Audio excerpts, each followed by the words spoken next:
Kent Monkman is putting final touches on an exhibit the Cree artist feels is bigger than him. An exhibit he hopes will change people's views on Canada's history and how they feel about its present. Okay, so I still need to paint more hair there too. Well, it's extremely important that Canadians learn about what happened to Indigenous people. You know, a lot of our foundational myths kind of gloss over the experience of Indigenous people. And I wanted this exhibit to be a critical perspective on the last 150 years. Monkman is a seasoned provocateur, but he's not just out to shock. He wants to make people think. This mannequin, bearing Monkman's own face and a Chicago Blackhawks jersey, is positioned inside a diorama. It mocks the generic look given to Indigenous figures at natural history museums. Other works are not so funny. I don't think anybody would see humor or irony in this one. There's no humor or irony in this painting, and there's a couple others. The Scream tells the story of residential schools, pain etched in the faces of mothers as their children are ripped from their arms. It is also, actually, when you look at this painting, you find it amazing that something like this has not existed before. Given that it is such a crucial, such a violent moment in Canadian history, that this has not been represented. Well, again, this is most of what exists in art history is told from the European settler perspective, so this was not something that they would have wanted to talk about. Right. Touch the ground, they sent us here, and this is what we found. In Vancouver, playwright Corey Payette, who is of OG Cree background, is telling his story of residential schools in a perhaps less obvious medium, musical theater. For me, musicals are all about heightened emotion. It's about when you can no longer speak, you sing. And so it felt very natural for us to use music for emotions that were beyond words. 1, 2, 3, 1. Sister, you can't take these accusations seriously.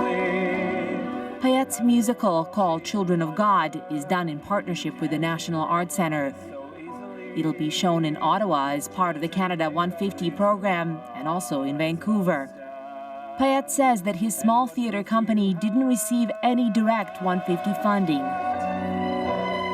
Something like that. But he welcomes the national platform.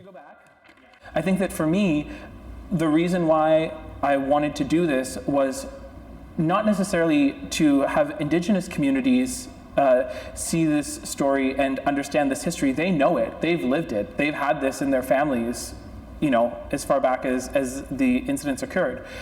For me, it's about educating non-Indigenous people, educating mainstream audiences that what would this have been like if this had been your child?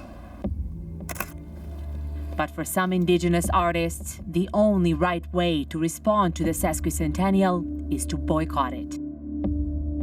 Jaquanda Bands has a clear idea of what she wants her photography to convey. We're very much vibrant, present. And what she doesn't. I think seeing my portrait work, some people may feel compelled to use my photography and associate it with Canada's happy, reconciled First Nations. I just don't think it's fair for that to happen. To her, celebrations of Canada 150 stand for one thing only. These celebrations are a celebration of colonialism, and as an Indigenous person, I'm choosing not to celebrate colonialism. And it should be noted as well that I think colonialism is ongoing in this country. And Canada became a thing because Native people said, okay. Comedian Ryan McMahon agrees with her. For starters, he says, look at how the $500 million allocated for Canada 150 is being spent. Canada's 150th birthday party started on New Year's Eve, you know? They wasted no time shooting off the fireworks and telling the world how great this place was.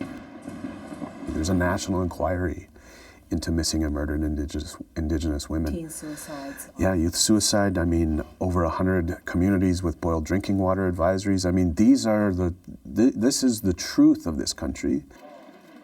In recent years, Ottawa has made a point of acknowledging the problems Indigenous people face.